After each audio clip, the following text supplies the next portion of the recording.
Good morning, scholars. Today we're going to be previewing our handling of Lesson 28 of Pharr's Homeric Greek, a book for beginners. The full lecture is 22 minutes long and can be found in the link of the description on my Patreon site, available to my sponsors. But please do consider sponsoring me so that you can have access to this and can grow your Greek. Okay, so this video treats the remaining adjectives of the third declension, and these are those in eis and s and in on. And so you see aletes, aletes in the plural, and then we have a nice little line from Homer, nun de tu patros ἀεικές tis etetloben.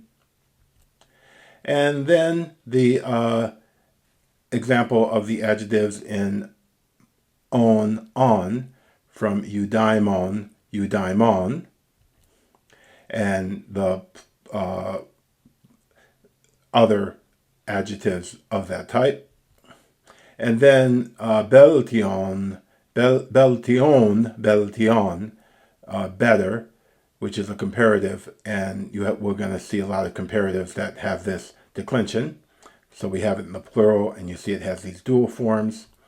And then here are some of the others, sweeter, swifter, greater, etc., that take this form.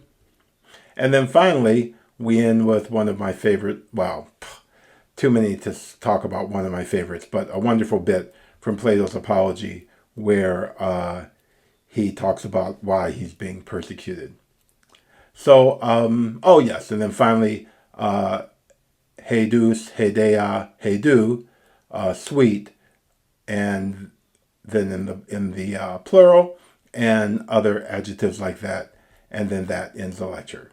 So please do become a sponsor on Patreon so you can have access to this video. Good luck with your Greek, and I hope to see you soon, and that you're staying safe these days. Bye-bye. Have a great day.